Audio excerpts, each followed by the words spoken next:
Olá, quarto ano, tudo bem com vocês? Hoje iremos estudar o nosso livro de português, volume 4, da página 10 a 12. Vamos lá? Bom, iniciaremos falando sobre o pretérito perfeito e o pretérito imperfeito. Vamos lá saber o que é cada um deles. Antes de iniciar a atividade, vamos ver o que cada um representa. Olhem lá. O tempo verbal passado pode indicar uma ação iniciada e concluída naquele momento, ou pode indicar ações rotineiras ocorridas, que ocorrem sempre, com frequência, tá? Então, observe esses dois exemplos. Olha o primeiro exemplo. O gato pulou na mesa. Pulou é o verbo, né? Esse verbo pulou está no passado. Mas olhe lá.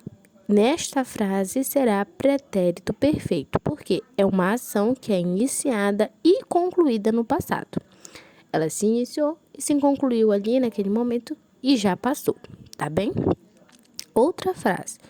O gato sempre pulava na mesa após o café da tarde. Olhem lá o verbo pular novamente, só que agora ele aparece de uma outra forma.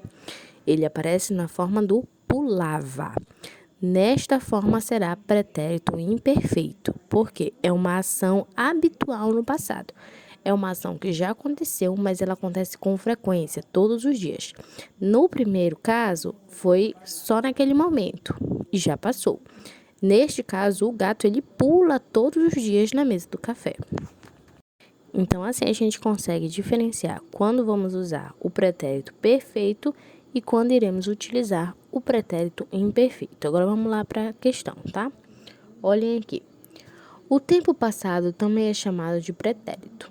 Não ocorre em uma única forma. Você vai estudar duas formas de indicar o tempo passado. Releia este trecho do texto. Então, aqui nós temos o texto. Uma lágrima de chá deslizou suavemente pela fronte do senhor Bully, enquanto observava a pequena luz de vida que aos poucos desaparecia dos caquinhos de porcelana. Esse trecho é lá do texto, né, lá do nosso apólogo, né, do Bully e da xícara. Lembrem lá? Então, agora vamos aqui na letra A. Essas formas verbais indicam tempo. Que tempo aparece a palavra deslizou, desaparecia e observava? Essas três palavras têm a ideia de que é algo que já passou, já aconteceu, né? Ó, deslizou, observava, desaparecia. Então, está no tempo verbal do passado, certo? Qual forma verbal indica uma ação que começou e foi concluída? Então, olha aqui, ó. Deslizou. Deslizou foi uma ação que ele começou, foi concluída e pronto, já passou. Então, neste caso, ela é um pretérito perfeito, lembra lá? Concluiu, foi aquela situação que ocorreu naquele momento e já passou. Quais formas verbais indicam ações que ocorrem durante um período de tempo, ó, que já ocorre mais tempo? Então, olha lá. Observava e desaparecia. Vai ter um período maior. Então, nesses dois casos, será o pretérito imperfeito. Agora, vamos falar das variações linguísticas, tá? Sobre o uso do tu. Aqui na nossa região, aqui em Belém, no Pará, nós utilizamos muito o tu, né? Então, vamos relembrar aqui os pronomes pessoais, tá? Que indicam as pessoas no discurso. Então, nós temos os pronomes da primeira pessoa no singular, que será eu, e no plural será o nós. Na segunda pessoa, no singular, será o tu, e no plural será o vós. E na terceira pessoa, do singular, será o ele e ela, e no plural, eles e elas, tá? Então, agora que já relembramos aqui, vamos lá para a atividade. Olha aqui. Releia esta fala da xícara. Oh, sim.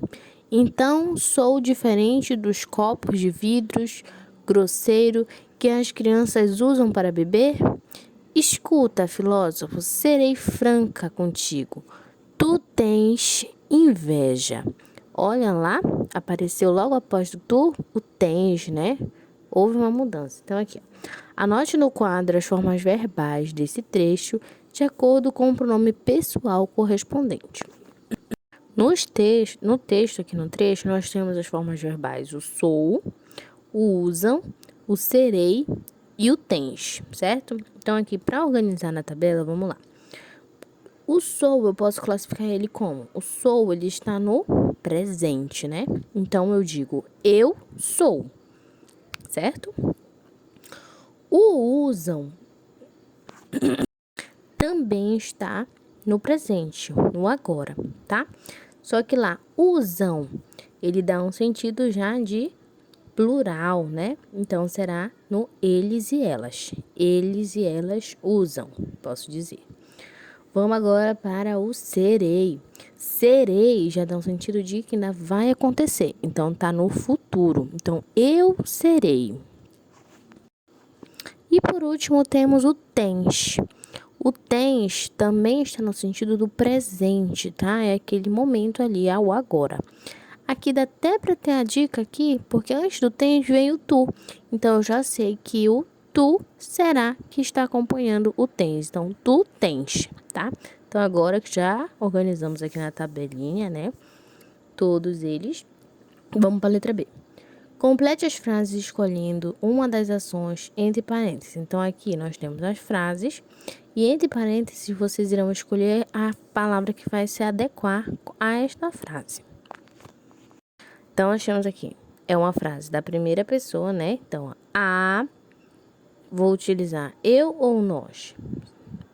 Refere-se a quem está falando. No caso, quem estava falando lá na frase? Quem era que estava conversando? Quem iniciou? Foi a xícara, né? Então, ela é a primeira pessoa. Segunda pessoa será o tu e o vós. Refere-se com quem se está falando. A xícara ela estava conversando com o bully. Então, é com ele que ela está falando. E a terceira pessoa, que será o eles ou elas, a quem ela se refere, sobre quem se está falando, que está distante, no caso, serão as crianças que ela cita também lá na frase, tá bem? Então, primeira pessoa, quem iniciou foi a xícara. A segunda pessoa, com quem eu falo, é o bully. E a terceira pessoa, sobre quem eu estou falando, serão as crianças, tá bem? Agora vamos fazer a leitura desses dois quadrinhos aqui, ó.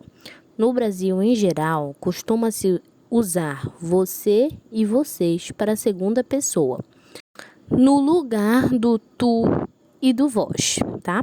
Contudo, em Santa Catarina, local em que o autor do apólogo mora, ainda é comum o uso do tu. Aqui na nossa região também, aqui, né, em Belém, a gente também usa muito o tu. Então, ó, a esse uso típico de um lugar ou de uma região dá-se o nome de variedade linguística regional, tá? Então, em vez de utilizar o você, quando acontece esse uso do tu, é a variedade linguística regional, de acordo com aquela região.